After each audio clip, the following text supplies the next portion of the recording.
வாசுவும் சரவணும் ஒன்றா படித்தவங்களையும் சார் கொடுத்த கேட்டு சின்ன 5 வயசு பசங்கள 10 வயசு பசங்க டெய்லி அந்த காமெடியை டிவியில் போட்டு பார்க்குறாங்க. ஆமாம், அவ்வளோ ஃபேன் ஆகிட்டாங்க. அதுலேயும் சார் தான் சார் இந்த மாதிரி வச்சுக்கலான்னு அந்த பிபி அங்கிள் கூப்பிட ஆரம்பிச்சிட்டாங்க. அந்த கேரக்டர் வச்சாருன்னா அந்த பேரை சொல்லி கூப்பிட ஆரம்பிச்சிடுறாங்க. அது ஒரு பெரிய எனக்கு நான் வீடு வாங்கிட்டு அப்போ தான் வீட்டுக்குள்ளே நுழைஞ்சி 1 மாதம் கூட ஆகலை, படம் ரிலீஸு. செம்ம பேர், சரியான பேர், அது மறக்க முடியாத இது. அது மாதிரி ஒரு படத்துக்கு மலேசியா ஷூட்டிங் போகிறப்போ ஒரு கர்னலாக பிரிகேடியர்னு தெரில, அவர் கூட 4 பிளாக் ஹேட்ஸ் 4 பேர் டாக் டாக் டாக் வந்தார். எல்லோரையும் தள்ளி விட்டு நேரம் என்கிட்ட வந்தார்.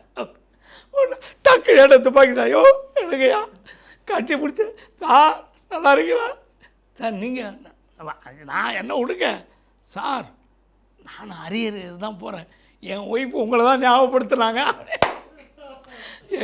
அந்த ஏர்போர்ட்டில் மறக்க முடியாத சம்பவம் அது.